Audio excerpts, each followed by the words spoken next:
Source: Cowboys get safety Iloka on one-year deal. Todd Archer, ESPN The Cowboys make another move in free agency by signing George Iloka. Iloka, who turns 29 on March 31st, has started 79 of 99 games, including 76 during a 6-year span with the Cincinnati Bengals. After his release from the Bengals last year, he joined the Minnesota Vikings and started 3 of 16 games in 2018. He recently visited the Oakland Raiders before coming to the Star for a visit on Friday. For his career, Iloka has 9 interceptions, 3 forced fumbles and a fumble recovery. Why Cowboys' free agency moves haven't necessarily changed their draft needs. Kate Haropoulos, Sports Day. The Cowboys use free agency to fill holes, but it shouldn't change the team's approach in the draft, which is just collect as many good players as they can, regardless of need. The signings allow Dallas to cover its bases while entering the draft without feeling forced to take a player because of a conspicuous need at a particular spot. The Cowboys have protected themselves with the additions, and the short-term deals mean they can move freely to select players who can be part of the plan for the long term. If Dallas continues its recent trend of picking well in the draft, it can let free agents signed now leave next spring knowing replacements are in place and on budget-friendly 4-year rookie deals at that. But the free agent signings could give us a clue as to what to expect in the upcoming draft. The makeup of the Cowboys' free agency list could, in a way, foreshadow their priorities when it comes to the draft. Take what they did in March and April of 2018, adding receivers Allen Hurns and Deontay Thompson, offensive linemen Cameron Fleming and Marcus Martin, linebacker Joe Thomas and defensive end Kony Ealy. When the draft rolled around, they still took a linebacker, defensive guard, receiver and defensive end in rounds 1 to 4. Cowboys Draft Digest, Volume 7, no Earl Thomas among them, but a deep and talented safety group. Bob Sturm, The Athletic. Bob Sturm gives a nice scouting report of 5 different safeties, including a couple of favorites among Cowboys Nation. Even with the signing of Iloka, the Cowboys could still draft one. Taylor Rapp, Washington, 5'11" to 208 overall. When you get an athlete like this who gets high marks for effort and determination as well as being the smartest guy in the huddle who puts in time off the field, you start to understand why some team will run up to the podium to have him run their secondary for the next decade. A first-round grade here is easy to award. I am a big fan of what I have seen. Jonathan Abram, Mississippi State, 5'11" to 205 overall. Abram can play free safety, strong safety or slot corner, but I do think his best fit will be in that strong safety, linebacker hybrid that is all the rage these days. You will have to figure out how best to use him, but if you are looking for a real chaos-causing playmaker who the locker room really admires, Jonathan Abram sure seems to fit all of those descriptions and I don't see a coverage liability at all. I like him a lot and would put a second-round grade on him. The NFL's best bang for the buck free agent signings. Marcus Mosher, Bleacher Report. Marcus Mosher identifies the 8 best value signings so far in free agency, including a new edge rusher who has plenty of upside. Defensive end Kerry Hyder. Dallas Cowboys former Detroit Lions pass rusher Kerry Hyder was a forgotten player during free agency. After a breakout season in 2016, he tore his Achilles tendon before the 2017 campaign even started and missed the entire year. In 2018, new head coach Matt Patricia turned him into an interior rusher, and his statistics and quality of play both suffered. Hyder totaled just 1 sack and 6 tackles during his final year with the Lions, a disappointing season for a player 2 calendars removed from showing so much promise. However, the Cowboys signed him during the second week of free agency on a team-friendly deal. Hyder's 1-year contract is worth up to $1.5 million, and he'll receive just $200,000 in guaranteed money. With a low base salary, he's not a lock to make the roster. But if Hyder can prove he's fully recovered from his Achilles tear, he could make a significant impact for the Cowboys, maybe even as a starter. Expect him to find a way into Dallas' defensive line rotation as coordinator Rod Marinelli turns him back into a productive player. What the Robert Quinn trade buzz really says. Eric Lambert, NFL mocks the recent interest in Miami's edge rusher Robert Quinn has caused fans to wonder who they're trying to replace. Is this partly because the front office hasn't signed DeMarcus Lawrence long-term? Is the Randy Gregory uncertainty the culprit? Or maybe the team is having their doubts about former first-round pick Taco Charlton. It's hard not to feel discouraged at this point. Charlton looked like such a potential stud coming out of Michigan. Put him under the guidance of Rod Marinelli and there's no telling what he could accomplish. Through 27 career games, he has just 4 sacks. It certainly doesn't look good for his future in Dallas. Hence why the team is active in pursuit of Quinn. They need somebody who is at least reliable if no longer a stud opposite Lawrence. Maybe Charlton can still turn things around. He's only 24 years old, so it's not like the clock is working against him. This is probably the best opportunity he'll have to seize the moment.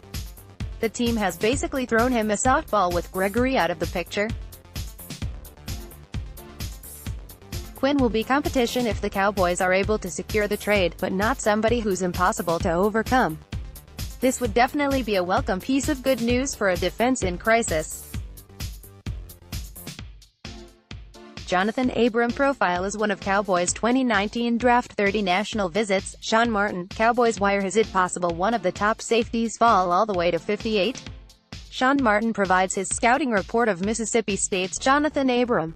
Strengths: Abram is a natural magnet for the football, effortlessly using short, comfortable strides to cover ground and arrive ready to lower the shoulder. When coming downhill against the run, Abram takes pride in putting runners on the ground, something he does at a high rate in space by running his legs through tackles. Abram plays with exceptional spatial awareness, using the sideline as an extra defender in coverage. Not the most vertically explosive athlete, Abram doesn't shy away from attacking the ball at its highest point to separate it from the receiver. Understanding the routes developing in front of him, Abram consistently gets to the proper depth in his drops while remaining in position to break down and come up for shorter throws. There are few plays this safety will leave on the field throughout the course of the game. Asked to line up in the box occasionally, Abram is quick to shoot gaps with the speed to outrun linemen and stay clean as he picks through the line. Finding plays where opponents completely got the best of Abram is difficult. This is a composed player whose next team will need a clear plan for him. Once given this sense of direction, the untapped potential in Abram's game is high. In case you missed it, Cowboys draft prospect, safety Jonathan Abram. David Howman, blogging The Boys' Our Own David Howman pumps the brakes a little bit on Abram in his scouting report. Abram channels that aggression into top-notch hustle and punishing run defense. This is where he excels the most, so much so that some have floated the possibility of moving Abram to linebacker in nickel packages. He does a great job of flowing to the runner and navigating through traffic to make a big hit that brings the ball carrier down. There are times where Abram's willingness and desire to be so aggressive and physical gets him in trouble, with him taking poor angles because of how rushed he is to hit. Refining his patience and flexibility will aid in this area. For how monstrous Abram can be in run defense, he is lacking in pass coverage. Like most other safety prospects I've covered as potential Cowboys targets, Abram doesn't have elite athleticism. He's good at changing direction and his footwork is better than most, but when it comes to burst and quick reactions, Abram is less than ideal. Because of this, Abram can't be trusted as a single high safety, and putting him back there in cover 2 concepts might even be too risky depending on the competition. The Cowboys don't have a pick until 58, which means a few of the top safety talents won't be in play for them. Why Jerry Jones is unfazed by no first-rounder. Rob Phillips, Dallas Cowboys. The Cowboys owner shares his thoughts on a few topics, including how he's not bothered by not having a first-round pick in the upcoming draft. Jones excited about Cooper's 2019 role. Amari Cooper's impact on the Cowboys last season was well documented and significant. In the 9 games after Dallas dealt their first-round pick to Oakland for Cooper, the Pro Bowl wideout piled up 53 catches and 6 touchdowns in 9 games, and the Cowboys went 7-2 to clinch the NFC East. But Cowboys owner, general manager Jerry Jones believes there's more in store for Cooper on offense next season. Our coaches have had a chance to sit back and see what he can do, how he can improve in many areas of his game, because he's going to be multifaceted for us, Jones said earlier this month at the NFL Scouting Combine. He can have a lot of position flex for us. There are some things that he does: his ability to run routes, his ability to get out of routes, his size, his difficulty in bringing down. That anticipation of how he's going to fit in the future really keeps me excited and doesn't make me miss that no. One pick. This week the Cowboys have tweaked their receiver rotation by signing Randall Cobb, yet another slot option, as a replacement for free agent departure Cole Beasley. Cooper is signed through 2019 and the Cowboys have every intention of extending him long-term. Dallas Cowboys trade back in this 7th-round mock draft. Inside the star, John Williams, the Cowboys don't have a first-round pick, so they'll miss out on the elite talent early in the draft, so why not just trade back and stockpile picks? John Williams puts on his fancy pants and turns pick 58 into 3 third-round picks, 4 total, allowing them to have extra shots at finding starter talent at several different positions. 76 Gerald Willis 3, DL, Miami via trade with the Washington Redskins. This year's edition of the NFL Draft features a really deep class of defensive linemen. The Dallas Cowboys, though they've shored up their defensive interior with the signings of Christian Covington and Kerry Hyder, who can play on the edge or inside, the Cowboys will still look for long-term answers at the 3-tech position on the defensive line. Maliek Collins likely pencils in as the starter heading into 2019 at the 3-tech spot, but is only under contract through the 2019 season and has struggled with consistency while battling off-season injuries that have limited his preparation. Gerald Willis 3 is a player that profiles as a 3-tech with his athleticism and strength. He had 4 sacks and 18 tackles for loss for the Miami Hurricanes.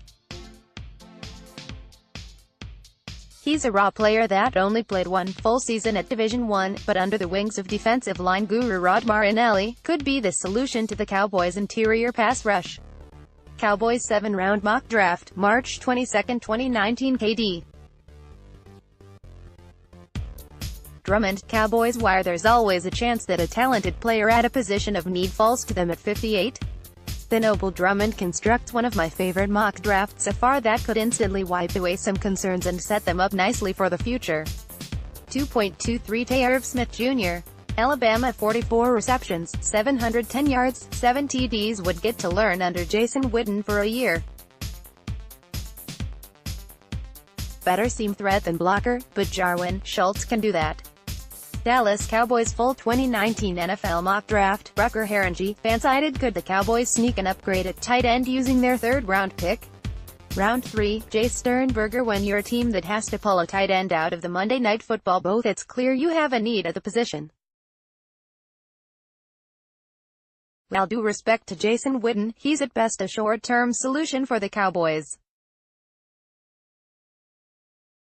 It would be an excellent idea for Dallas to draft Witten's successor this year.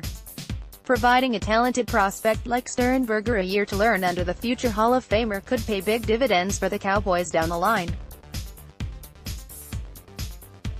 The former Texas A. He's a natural receiver who can flex out and make plays in the slot as well. Sternberger doesn't have world-class speed, but he makes up for it with a really big catch radius. Some might consider taking Sternberger in the 3rd round as a bit of a reach, but the Cowboys should have enjoyed plenty of chances to scout the in-state prospect. Dallas might double down and take another defensive lineman here, but going with a tight end with real upside would be a good choice as well.